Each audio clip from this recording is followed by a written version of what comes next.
A little dog.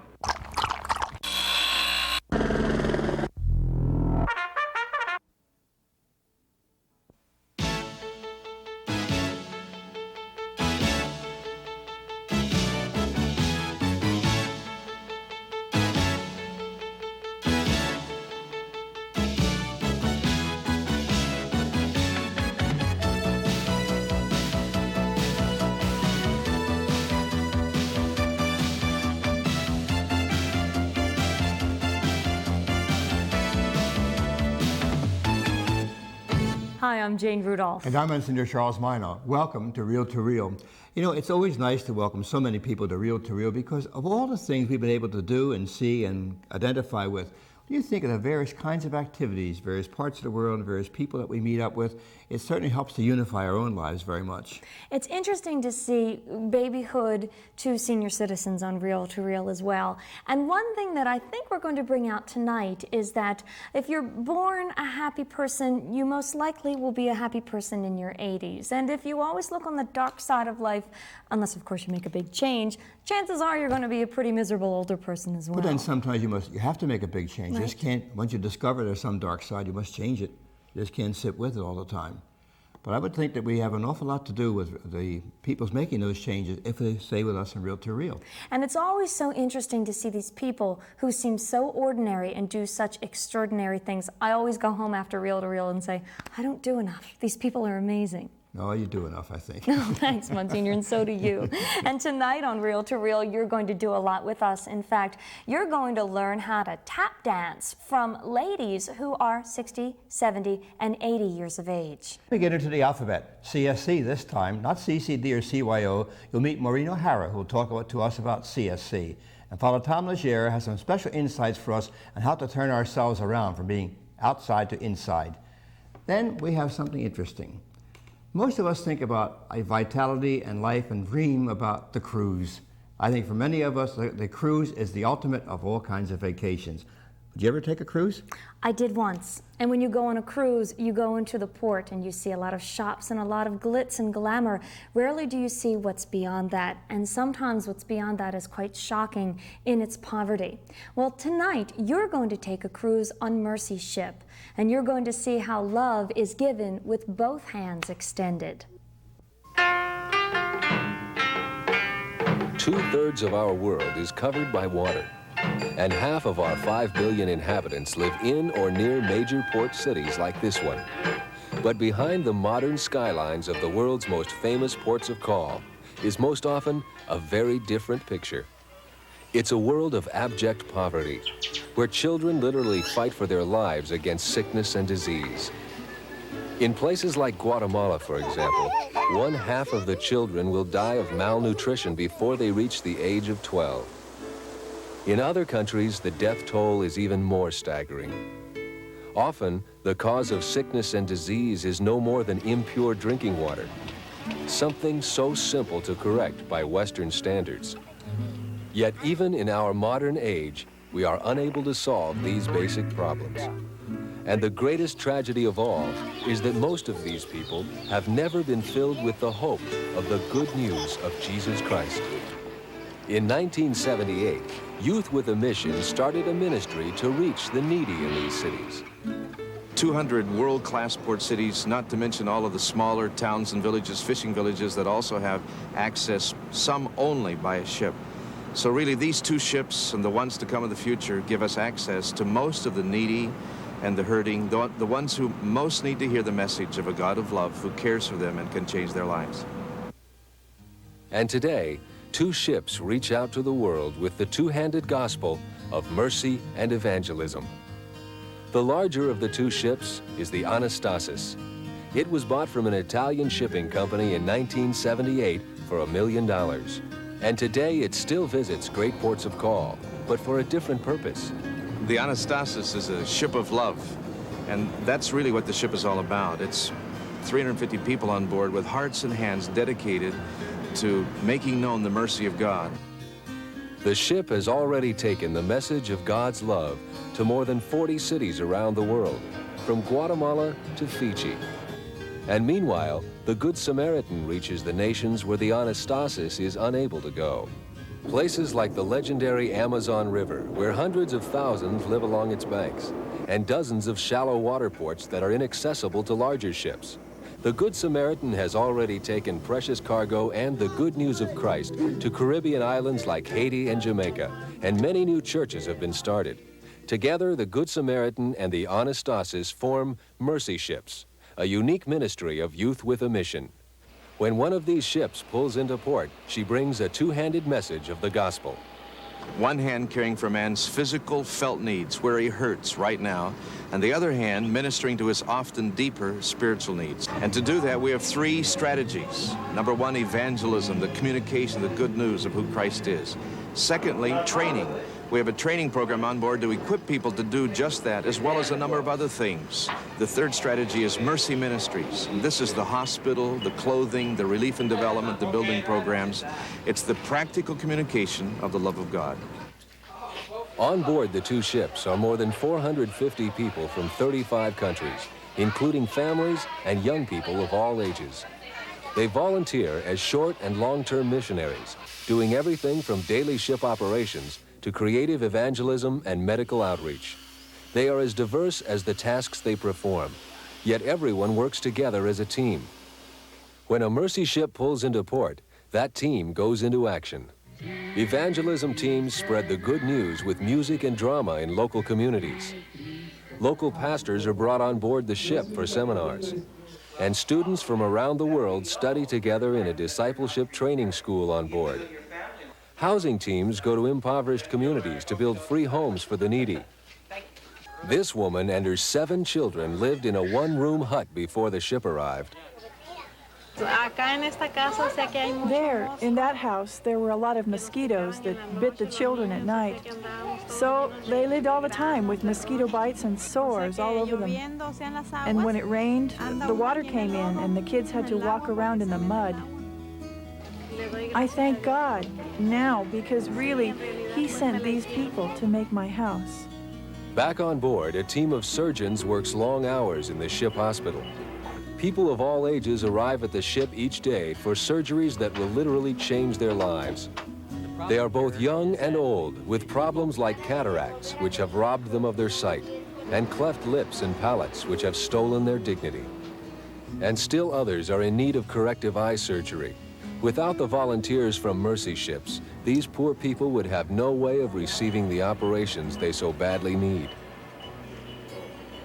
These people here, they'd go blind, and they are blind, but they would remain blind until their death.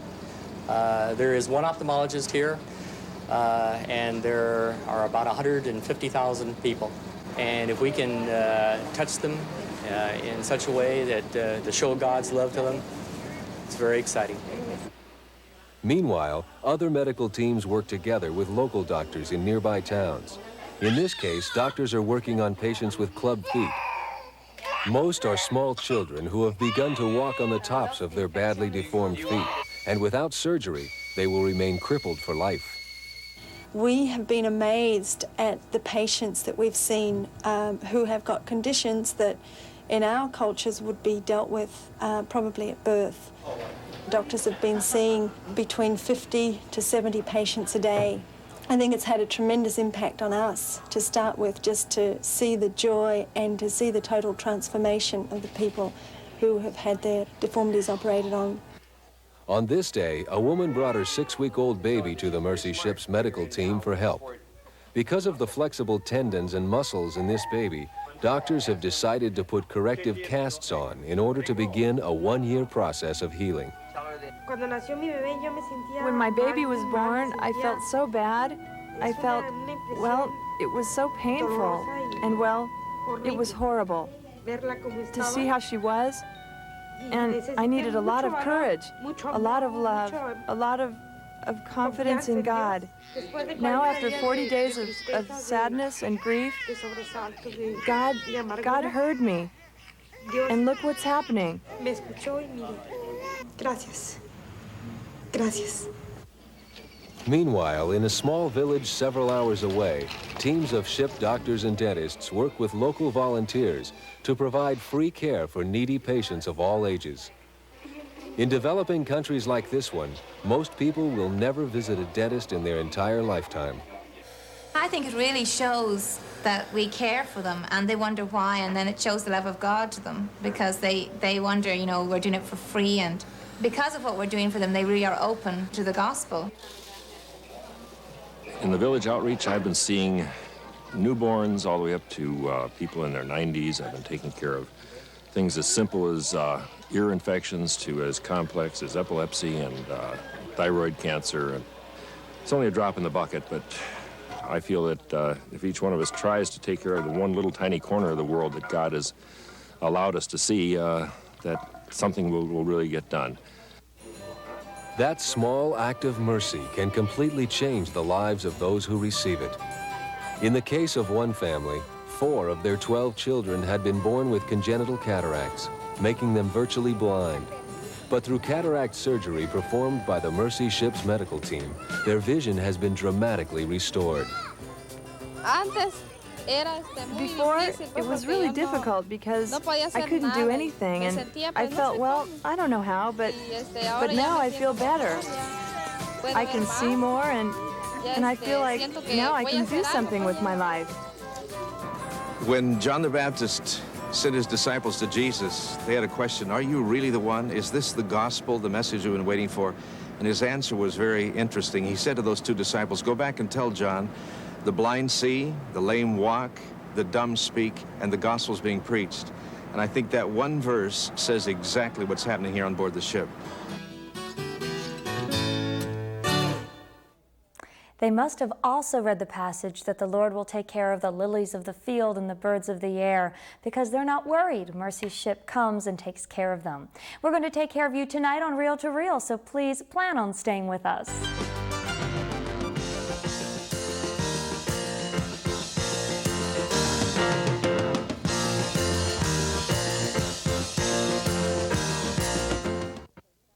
You are cordially invited to join the Reel to Reel crew as they travel through Switzerland, Austria, and Germany, gearing up for the most dramatic event staged on the European continent, the Passion Play, a world-famous tribute to the life of Christ. At Oberammergau, you will witness live on an enormous stage the events that actually happened to Jesus during his week of Passion, performed by a cast of over 1,000 professionals. This once-in-a-lifetime religious experience brings the Passion of our Lord before your very eyes. Included in your tour package is round-trip air transportation, 14 nights deluxe hotel accommodations, and daily breakfast and dinner.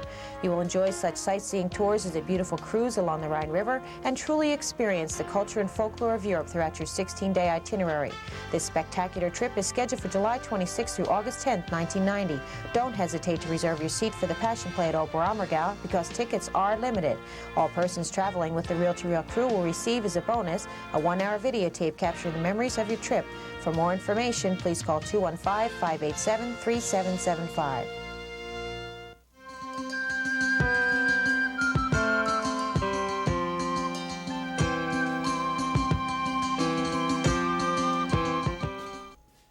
You never met Maureen O'Hara, I bet, did you? And she must be tired of having people say, oh, you're real Maureen O'Hara or not. Maureen O'Hara, thank you so much for joining us on Reel to Reel for CSC.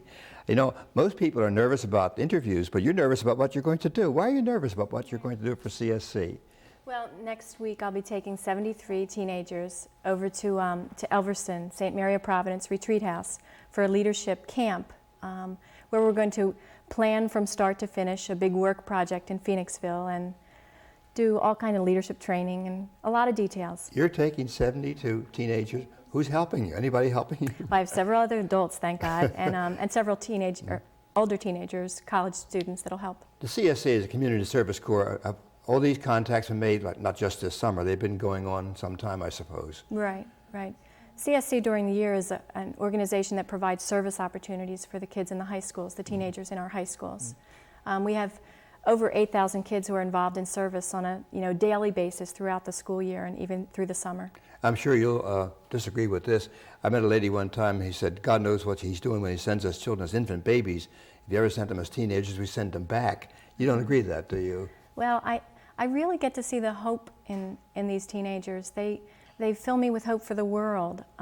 Certainly there are teens with problems, but these ones, they're so big-hearted and they're willing to reach out to serve other people so readily. I'm sometimes ashamed at how hesitant I might be compared to them. You know, we forget it's their world, don't we? That's right. And they, I guess I kind of project on them what I think my teenage was. I don't know what my teenage was now, but I think I project on them what I think that is. It must annoy them terribly. Yeah, I think so, but I think they probably understand somewhat, that you're coming from your own perspective.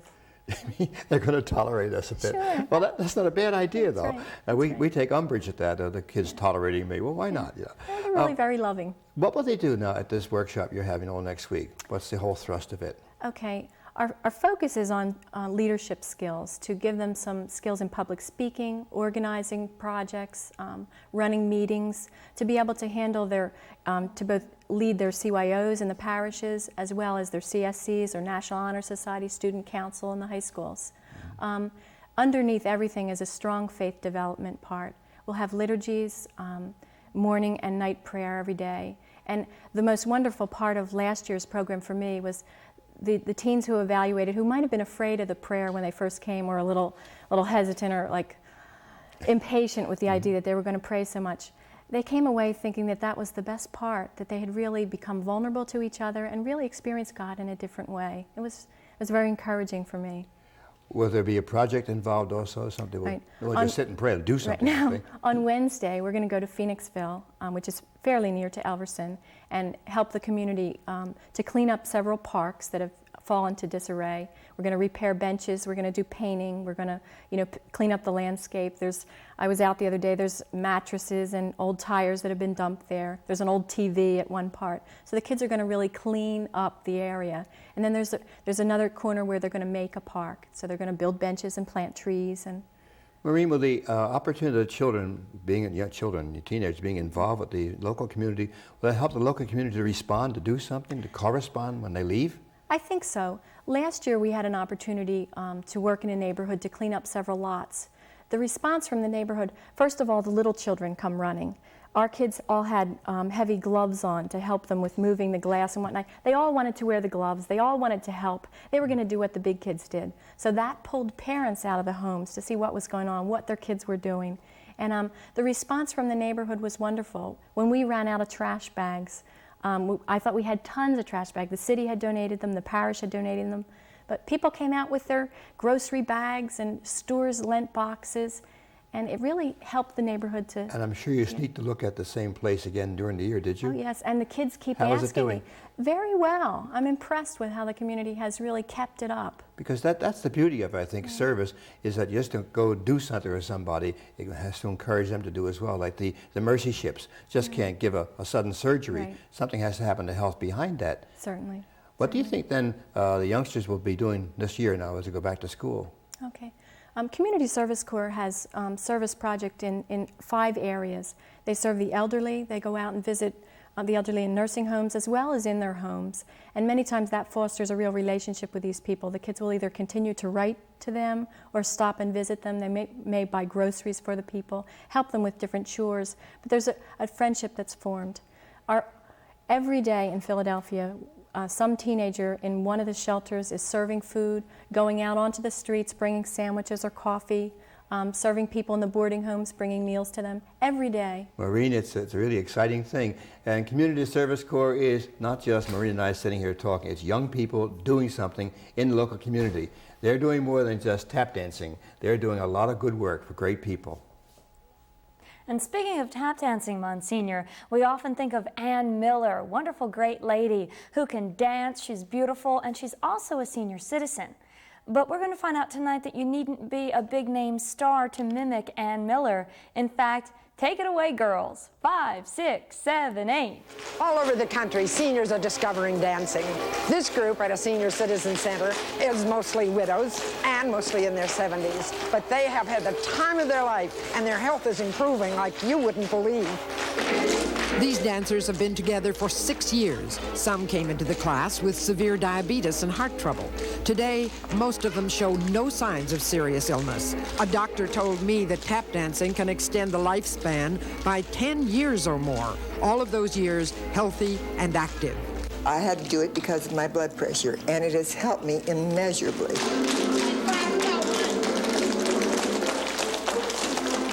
Tap dancing is tough work. After a few minutes of it, I was winded. Not these ladies. They tapped for 2 hours and showed not a single sign of fatigue or short breath. Hank is the only male in the class. He isn't Fred Astaire, but is he happy? Hank, can you believe this? Are these women after you? I mean, do they all want your body? I thought I was after them. What brought you to this class? Well, I started working here as a peer counselor. And I see all these beautiful women coming out there, you know, and come back and forth. And I said, my God, this is better than jogging. You know? These gals are so full of life, they talked our cameraman, Steve Suggs, into dancing with them. Then they got my sound man into the act. I couldn't resist joining in. At age 86, Maggie keeps right up with the younger gals. I've always been dancing. Have you? My mother swore that I danced when she was carrying me. Dancing, a great way to stay healthy. Wherever you are, whatever your age, find a dance class and grow old with joy. Betty Grable might have had her legs in short, as she did, but I think every one of the ladies who were just tap dancing should go to their nearest insurance agent and insure those legs. They were great. They already have Medicare, too. So hang in there and keep your policy live. Please stay with us.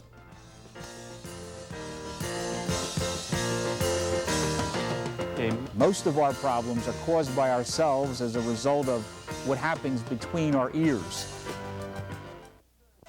Is everyone about ready? We're gonna be late for church. John, I hope you're putting on your good shoes.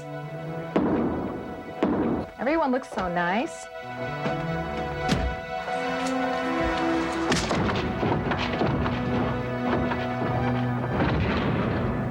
We seldom realize what we have until it's gone. Religious freedom.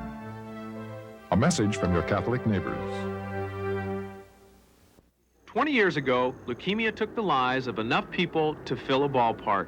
But today, thanks to research by the Leukemia Society, more and more people are surviving. The Leukemia Society of America, we're closing in on a killer.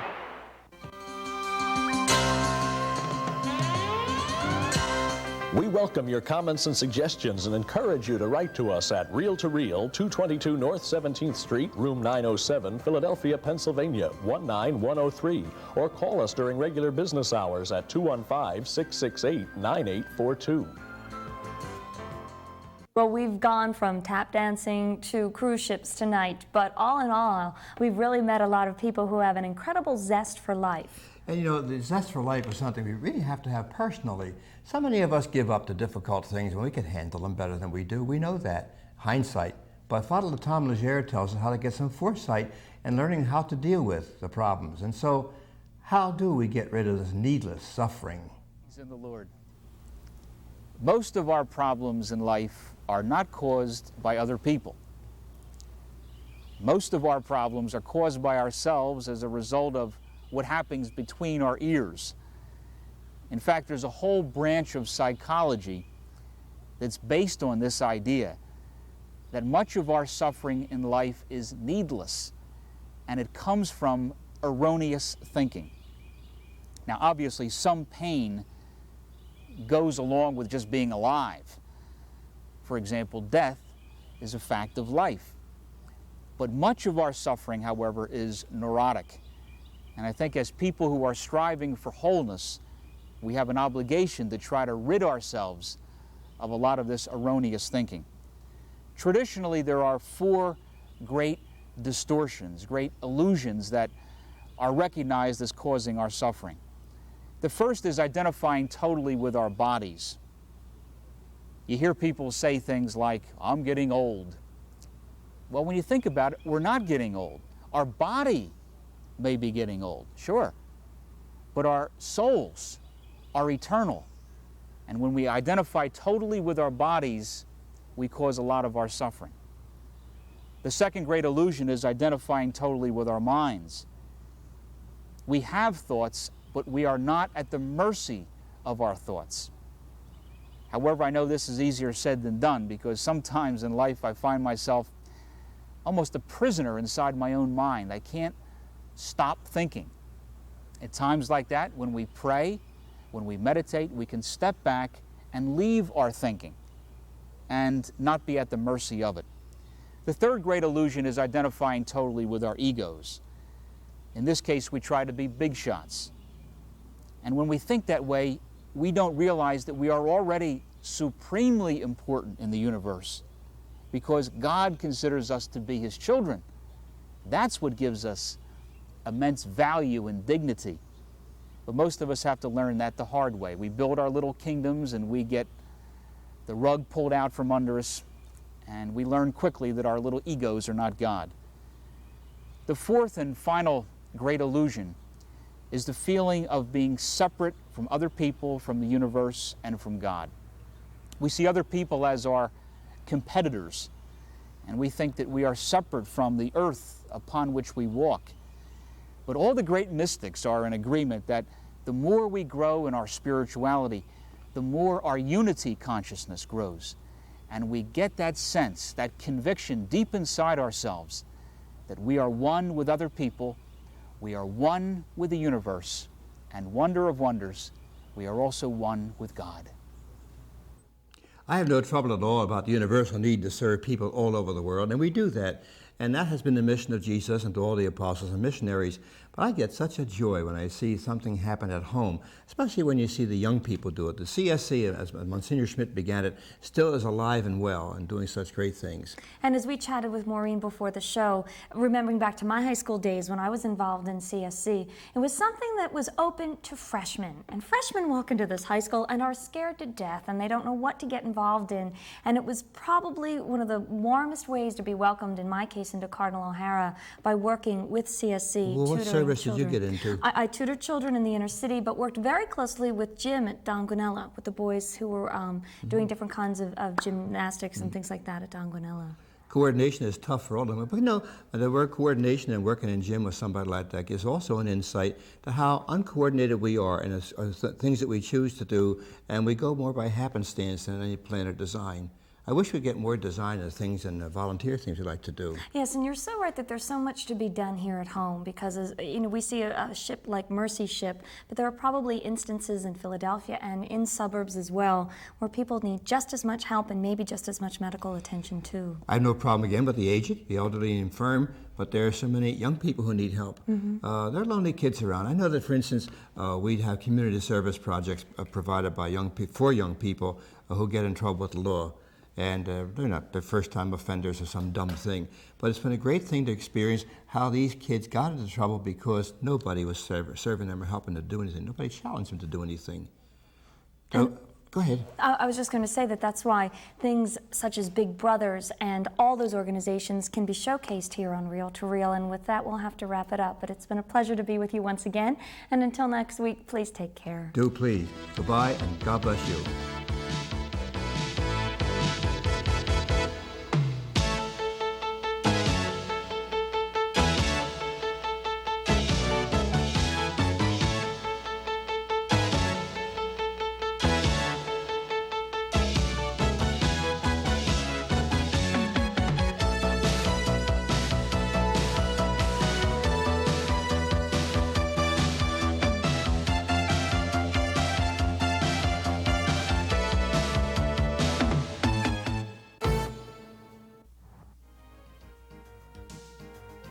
Travel arrangements for Reel to Reel by Atkinson and Mullen, Newtown Square, PA, 215-359-5980.